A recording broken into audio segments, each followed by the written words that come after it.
দেখছো নরসিংদীর পর আবার ভূমিকম্প হলো। হ্যাঁ, এটা তো জানাই ছিল, কারণ 21 নভেম্বরের ভূমিকম্পের পরে বিজ্ঞানীরা কিংবা আবহাওয়াবিদরা অনেকবার বলেছেন যে আফটারশক হতে পারে।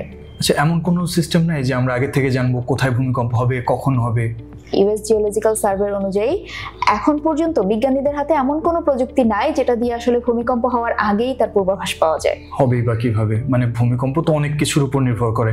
মাটির কয়েক কিলোমিটার নিচে টেকটনিক প্লেটের নড়াচড়া, একই সাথে চাপ, ভূমির অবস্থা, এবং এই ব্যাপারগুলি কিন্তু ক্রমাগত পরিবর্তনশীল। মানে রিয়েল টাইমে এই সব কিছু পর্যবেক্ষণ করার মতো সক্ষমতা এখনো মানুষের হাতে আসেনি। কিন্তু পূর্বাভাস দেওয়া না গেলেও আমরা কিন্তু এখন অনেক কিছুর উপর ডিপেন্ড করতে পারি। যেমন বিধ্বংসী ভূমিকম্পগুলো সেগুলোকে বলা হয় এস ওয়েভ। এস ওয়েভের আগে ছোট ছোট কিছু ভূমিকম্প হয়।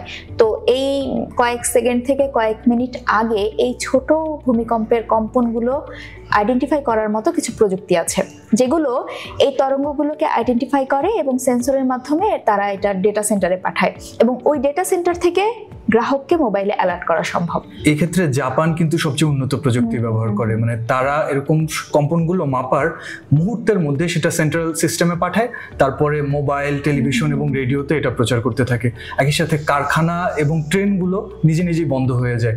আচ্ছা, বাংলাদেশে ফোনে এরকম অ্যালার্ম সিস্টেম বাংলাদেশে নেই?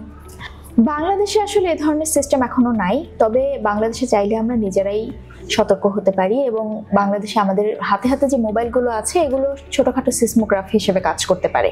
যেমন ধর একই এলাকার অনেকগুলো ফোনে যদি এই অ্যালার্ম সিস্টেম বা এই অ্যালার্ট সিস্টেমটা চালু হয়ে যায়, তখন গুগল বুঝতে পারে যে এখানে কিছু একটা হচ্ছে, এবং ও তখন সব মোবাইলে এই অ্যালার্ম সিস্টেমটা চালু করে দেয়। তুমি অ্যান্ড্রয়েডের কথা বলছো, কিন্তু আমি তো আইফোন ইউজ করি, আমি কিভাবে কি করব? আইফোনের জন্য যেটা করতে হবে, আর্থকোয়েক অ্যালার্ট নামে অ্যাপ আছে, সেই অ্যাপটা ডাউনলোড করতে হবে অ্যাপ স্টোর থেকে, এবং তার মাধ্যমে অ্যালার্ট পাওয়া যাবে। তার মানে তুমি বলছো তখনই সতর্কতা সংকেত পাওয়া যাবে যখন ভূমিকম্প ইতিমধ্যে শুরু হয়ে গেছে প্রাথমিক কম্পনগুলোতে, এবং তার হয়তো সেটা কিছু সেকেন্ড বা কিছু মিনিট আগে হতে পারে মূল কম্পনের। এতটুকু সময়ের মধ্যে আর কি করার বা বাকি থাকে? এতটুকু সময়ের মধ্যে অনেক কিছু করা সম্ভব, যার মাধ্যমে আসলে অনেক ক্ষয়ক্ষতি কমানো সম্ভব, প্রাণহানি কমানো সম্ভব, এবং সেটা নিয়ে কিন্তু 21 নভেম্বরে আলাদা একটা কন্টেন্ট আছে, তুই দেখিসনি বোধহয়। এটা কিন্তু আমি তোর জন্য আর দর্শকদের জন্য আবার কমেন্টে দিয়ে দেবো। Thank you.